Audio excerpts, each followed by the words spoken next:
हाँ जी, good morning student बेटे। मैं आपको बता दूं बेटा कि हम क्लास 12th में बहुत कई सारी वीडियो में मैंने आपको एक्सप्लेन करा इंडेफिनिट इंटीग्रेशन। ठीक है जी। आज बेटे हम आपको अब एक्सप्लेन करने जा रहे हैं डेफिनिट इंटीग्रेशन।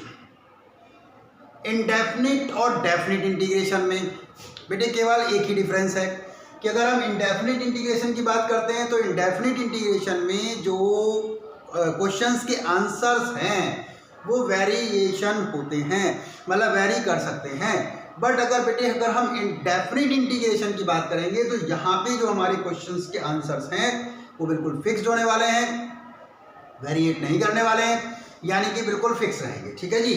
अब जो डेफिनिट इंटीग्रेशन है बेटे उसके अंदर कुछ प्रॉपर्टीज हैं, यानी कि जो स्पेशलाइज्ड कंडीशंस हैं।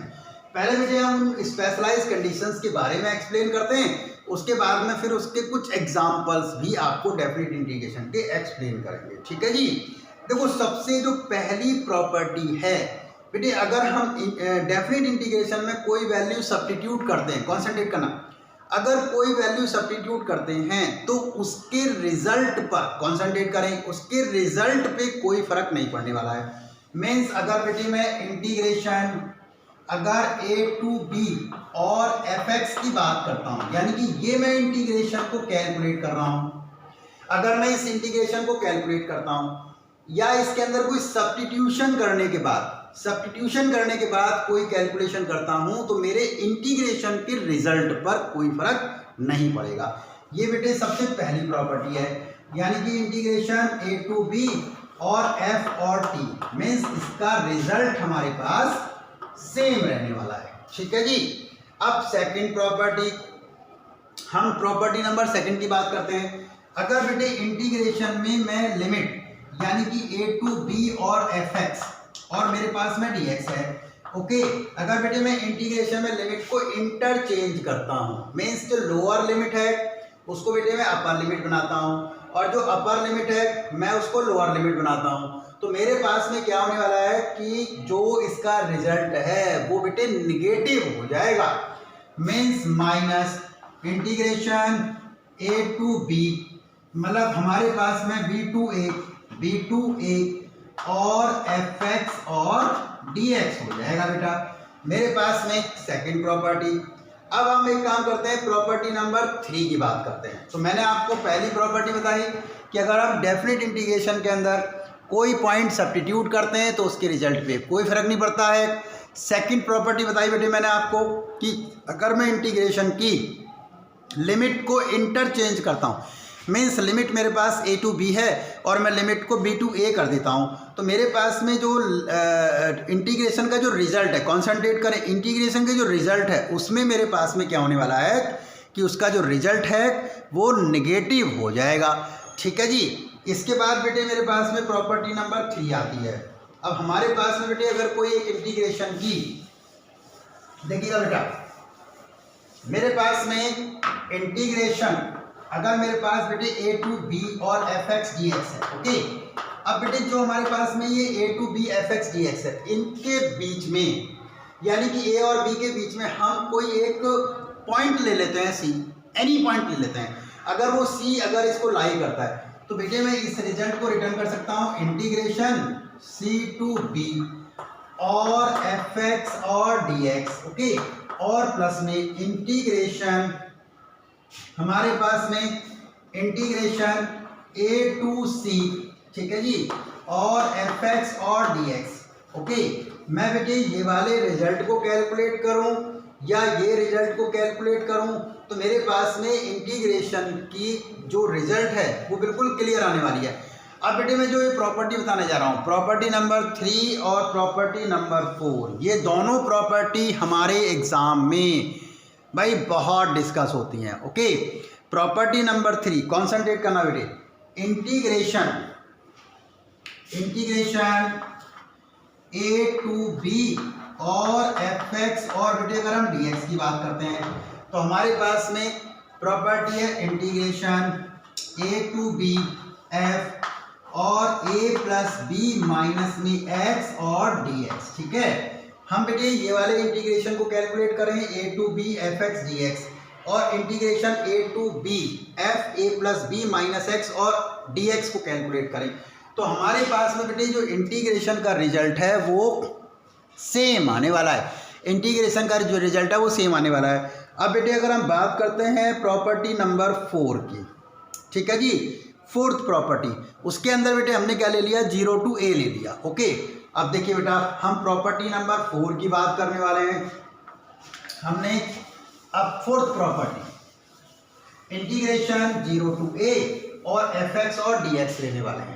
देखिए बेटे इंटीग्रेशन 0 टू a और fx और हमारे पास में dx इज इक्वल टू में इंटीग्रेशन 0 टू a और f a माइनस में x और आपके पास में dx। ठीक है जी, हम बेटे 0 टू a fx dx को कैलकुलेट करें या integration 0 to a f a minus x और dx को कैलकुलेट करें, हमारी कोई प्रॉब्लम नहीं है। अब बेटे हम एक और प्रॉपर्टी लेने जा रहे हैं, प्रॉपर्टी नंबर 5। ठीक है जी, फिफ्थ प्रॉपर्टी की बात करते हैं, integration 0 to a fx dx, concentrate करना, इंटीग्रेशन 0 टू a और fx और dx। हम बेटा इसको कैलकुलेट करें या हम बेटे इसको कैलकुलेट करें, इंटीग्रेशन 0 टू a और fx और dx और प्लस में integration 0 to a, integration 0 to a और f 2a माइनस x और dx। हम बेटा ये कैलकुलेट करें। मैं आपको बता दूं हमारा जो इंटीग्रेशन का रिजल्ट है वो बेटे सेम होने वाला है। हमारे पास में अगर हम बात करते हैं integration 0 to a fx dx, integration 0 to a आपके पास में 0 to a fx dx calculate करें या बेटे integration 0 to a fx dx calculate करें या 0 to a f 2a minus x dx calculate करें, हमारे पास बेटे सेम रिजल्ट आने वाला है। ओके, अब एक और प्रॉपर्टी है जो बेटे हमारे यहाँ एग्जाम के अंदर बहुत डिस्कस होती है, प्रॉपर्टी नंबर 6 और प्रॉपर्टी नंबर 7। ओके, अब देखिए बेटे अगर हम बात करते हैं प्रॉपर्टी नंबर 6 की बात कर रहे हैं, ठीक है जी, यहाँ पे बेटे दो कंडीशन आने वाली हैं।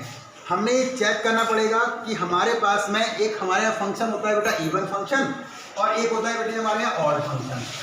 आपको हम बता दें कि बेटे अगर हम x के प्लेस पर माइनस एक्स सब्स्टिट्यूट करते हैं, x के प्लेस पर माइनस एक्स सब्स्टिट्यूट करते हैं और हमारे पास में रिजल्ट सेम बट हमारे पास में अगर निगेटिव आ जाए तो बेटे वो होता है मेरे पास में ऑड फंक्शन।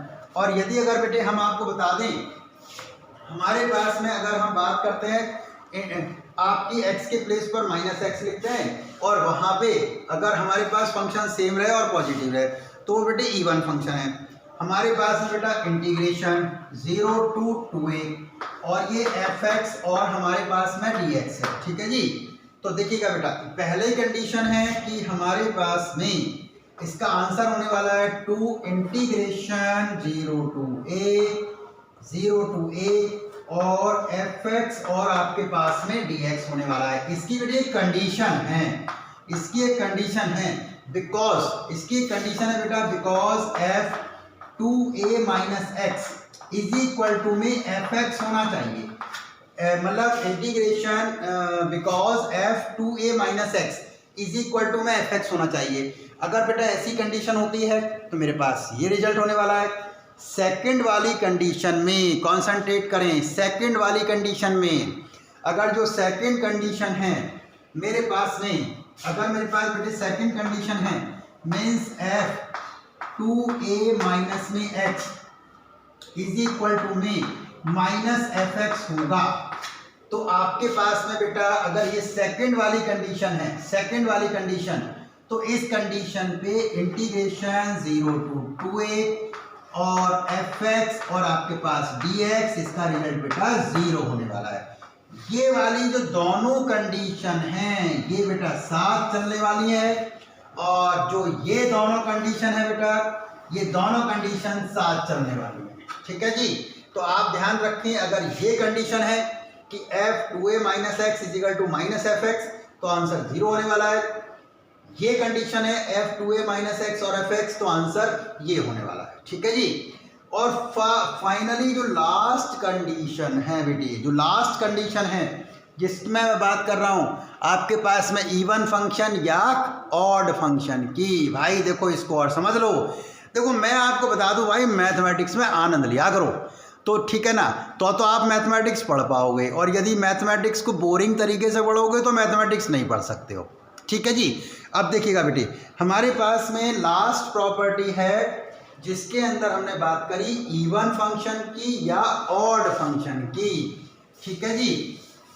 अब देखिए बेटी, मेरे पास में जो बिल्कुल फाइनली जो लास्ट प्रॉपर्टी है जो इवन फंक्शन है या ऑड फंक्शन है। ठीक है बेटा, देखिएगा हमारे पास में इंटीग्रेशन आपके पास -a से a और fx और dx, अगर ऐसी कंडीशन है, ठीक है जी, तो आंसर होने वाला है 2 इंटीग्रेशन 0 to a और fx और आपके पास में dx होने वाला है। यहाँ पे बेटे कंडीशन होगी, यहाँ पे कंडीशन है fix condition, f is an even function, even function. ठीक है जी, मेरे पास f इवन फंक्शन है। इवन फंक्शन की आप कंडीशन समझ लें, मैं बार बार आपको बोल रहा हूँ कंप्लीट मैथमेटिक्स में, not particular integration, complete mathematics में अगर बेटे मैं x के प्लेस पर -x सब्स्टिट्यूट करता हूँ और मेरे पास आंसर fx यानी कि सेम रिजल्ट आता है बट पॉजिटिव, तो मीन्स वो इवन फंक्शन है। और यदि सेम रिजल्ट नहीं आता है तो बेटे वो ऑड फंक्शन है। ओके, यानी कि f हमारे पास -x is equal to same result यानी कि fx आता है, तो वो इवन फंक्शन, यानी कि ये कंडीशन है इवन फंक्शन, ये टोटल कंडीशन आपकी एक साथ है।